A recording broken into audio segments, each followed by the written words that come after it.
Hello everyone. Today, we're diving into some common mistakes and confusing words in English. These words can often trip us up because they look or sound similar, but have different meanings or uses. Our goal is to clearly understand each form so we can use them confidently and correctly. Pay close attention to the spelling, meanings, and examples, and let's see how well you can use these words by the end of the presentation.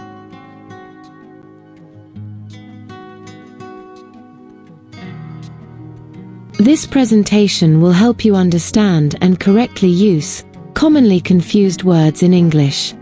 Focus on each example and pay close attention to the explanations and examples provided. Let's begin.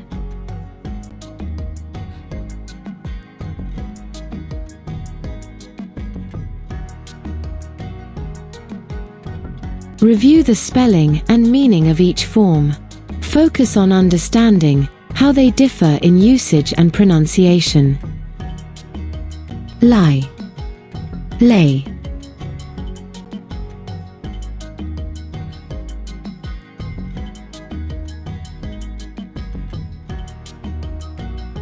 Lie and lay. These two verbs trip up even native speakers, but once you get the hang of them, they're easy to tell apart. Lie is a verb that means to rest or recline, like when you're lying down on a couch. On the other hand, lay means to put something down, as in please lay the book on the table. The key difference: lay needs a direct object, something you're putting down, while lie does not.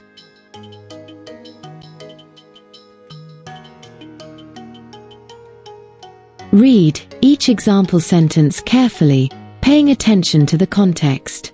Notice how spelling and pronunciation match the intended meaning in each sentence. I was lying on the couch when Claire arrived.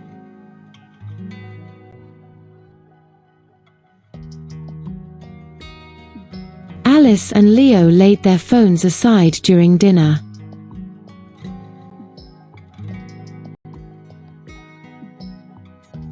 Read the text carefully, identifying where each meaning applies. Focus on how each form fits within the overall context to convey its meaning. After a long hike through the hills, Jenna decided to lie down on the grass and rest. The sun was warm and the ground was soft, perfect for lying in nature. As she looked up at the sky, she remembered the picnic blanket she had brought with her. She got up, laid the blanket out neatly, and lay back down. The difference between lay and lie had always confused her, but in this peaceful moment, the meanings were clear. She would lie down to relax, and lay the food out when it was time to eat. Jenna smiled as she lay quietly, listening to the rustle of leaves. Later, she laid the plates and cups beside the sandwiches she had packed. Her dog came and lay next to her, enjoying the break just as much. By the time the sun began to set, she had laid everything back into her bag and was ready to hike home.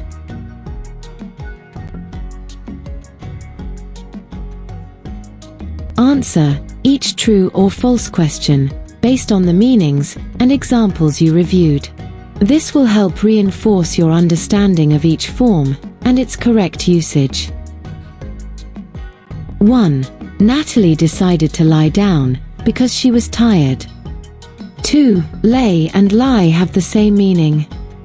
3. Lay is used when there's no object. 4. Before lying down, Carla laid her coat on a chair. 5. Jay and Ruby lay quietly in the garden watching the stars. 6. I laid my phone on the shelf and walked away.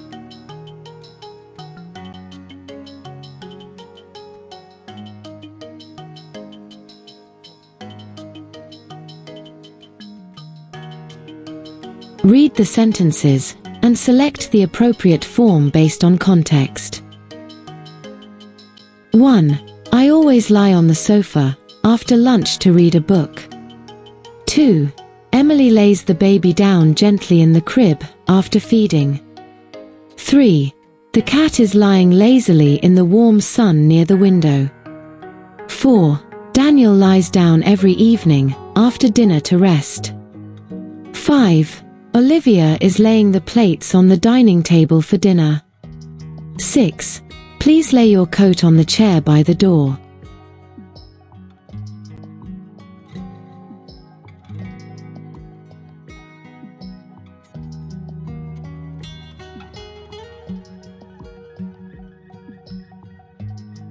Let's proceed.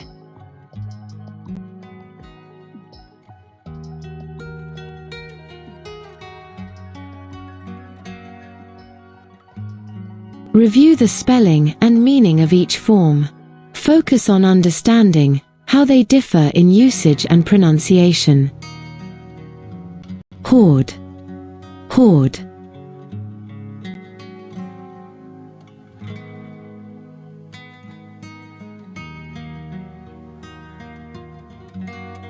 Hoard and hoard. They sound almost the same, but they mean very different things. Hoard can be a verb or a noun and refers to collecting and storing things, often unnecessarily. For example, he hoarded canned food during the storm season. Hoard, on the other hand, is a noun that refers to a large group of people or things, often moving or acting together, like a horde of tourists arrived at the museum. Easy to mix up, but easy to remember with a little practice.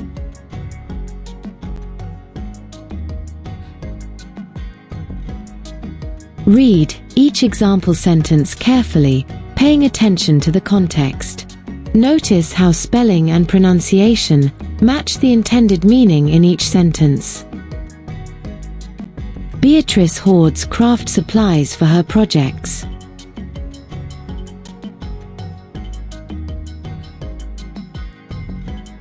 A horde of tourists visited Hawaii Island.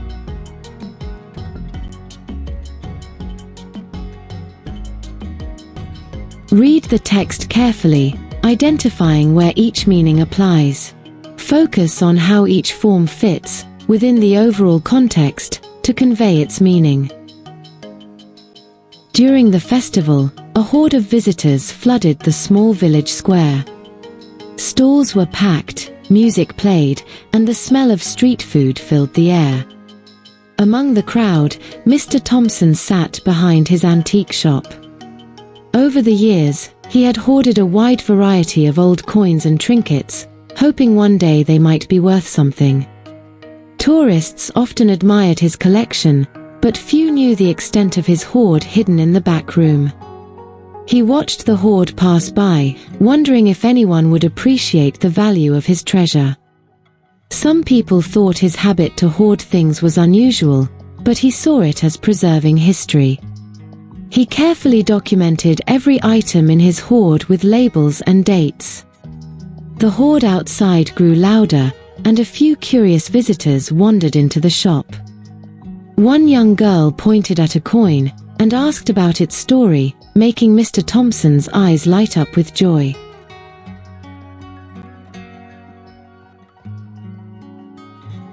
Answer each true or false question, based on the meanings and examples you reviewed.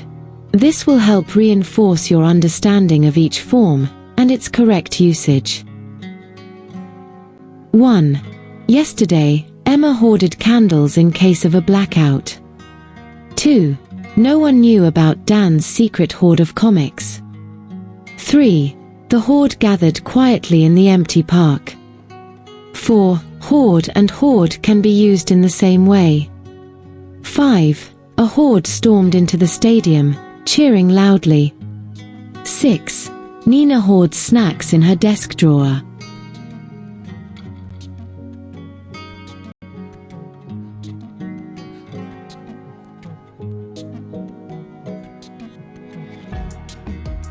Read the sentences and select the appropriate form based on context. 1. The hoard of jewelry was hidden under the floor. 2. A horde of bees suddenly chased the frightened hikers up the hill. 3. The collectors hoard stacks of old newspapers in the dusty attic of an abandoned house. 4. A horde of excited fans rushed to the stage after the final song. 5. Rosalia found a hidden hoard of ancient gold coins beneath the floorboards. 6. James and Lily hoard books they never read, stacking them on every shelf.